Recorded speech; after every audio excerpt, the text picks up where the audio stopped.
with Billy Corgan on 99X live across the world. Got another question from a fan. What's your name, big guy?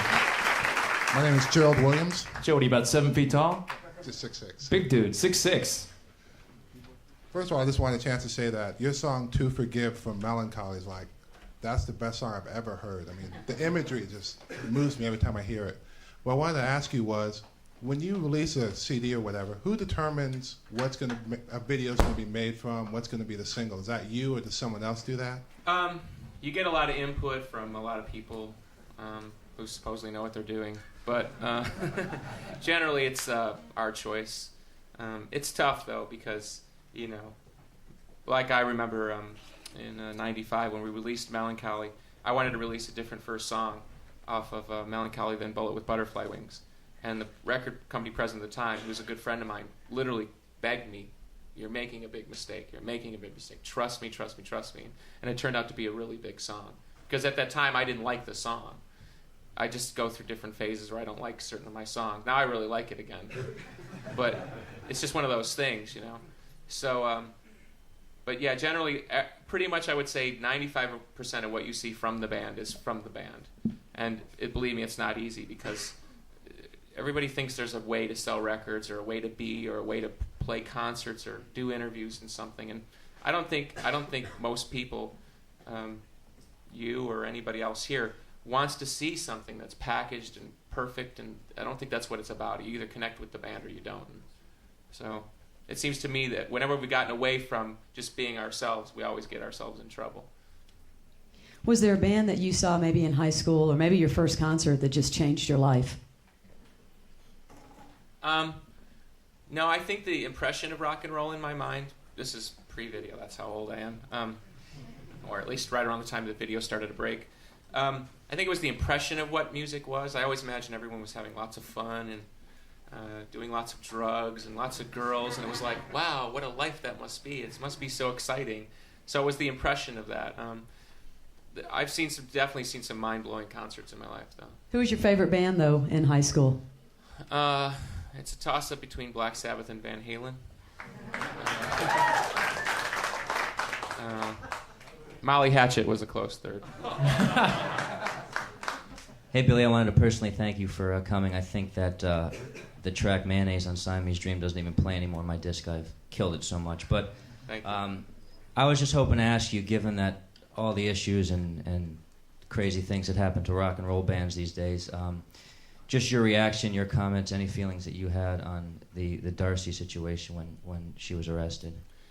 Well, I mean, we definitely have opinions and feelings and tears and stuff like that, but if there's anything we've learned in the past 4 years, it's just to leave our personal lives as much as we can. It's really hard for me, because obviously I imbue my personal life into my music. For the rest of the band members, Darcy still being a pumpkin in an ephemeral sense, it's been very difficult for them to kind of deal with what, rock star life brings. So we just try to pretty much avoid all that. If it was up to us in kind of a perfect world, we would tell everybody everything. We would want everyone to feel that they're our best friend, and we have no secrets, because we don't have any secrets. But you see let's not even talk about our situation. You see what the media does to people. Remember that poor guy, Richard Jewell, when they thought, he was the responsible for the bombing down here? I mean, they tortured that guy. They ripped that guy apart. And when it was all said and done, what do they say? Sorry? And that's what it's like. I mean, they'll rip you apart. And there's nobody there to say sorry in most cases. So, unfortunately, that's the way we have to be nowadays. Hi, Billy. Thanks for doing this. I'm Rich. Me being a metalhead, by the way, Jelly Belly off of Melancholy is my personal favorite. There you go. That was the song I wanted to be the first thing. All right. I've been reading a lot lately about your recent stint with Sharon Osbourne Management, wife of Ozzy Osbourne, and how that ended all awry. What was your take on that situation? She's just a pig. Now, how do you really feel, Billy? I mean, what do pigs do but stick their nose in? What was the final straw for that? What was the final thing that broke the deal? I would love to go on endlessly about why she's an idiot, but it's the same thing. I think anybody who's paid any attention sees what kind of person that she is, and that's exactly pretty much the root of why the situation didn't work. How did you end up with her in the first place? She pretty much presented herself as one kind of person, and then we found out there was another kind of person. Nice facade. Inside it was different, huh? Yeah. Had great ideas for you. It's going to be peachy, and then it turned out to be she's trying to control you or something. Again, I really don't want to talk about it, but you're in the right neighborhood. Good.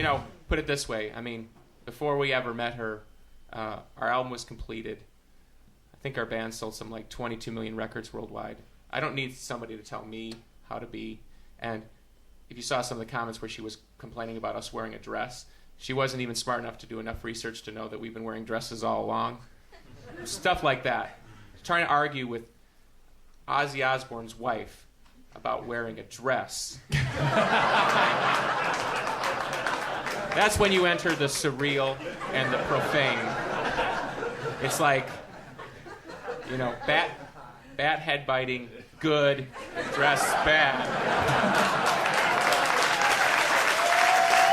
Now you know. You want to play another song, Billy? No, let's talk more about Sharon. Now he's fired up. Well, what? I know that you and Courtney Love had some. Oh, you just want to know wait about a all the dirt. Wait a minute. This While we're was on the this was dirt. a couple years ago, and last year. Has that smoothed over since then, or are you guys still kind of estranged? I don't know what that word means. Did you iron out any differences that you may have had that came out through the press? Well, I don't know if you saw.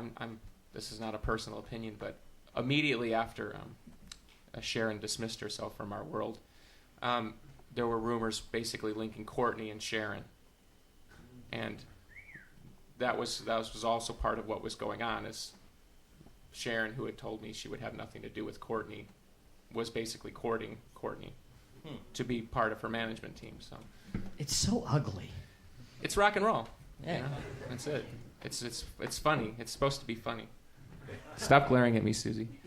One of my friends is giving me dirty looks because I'm not supposed to talk about this stuff.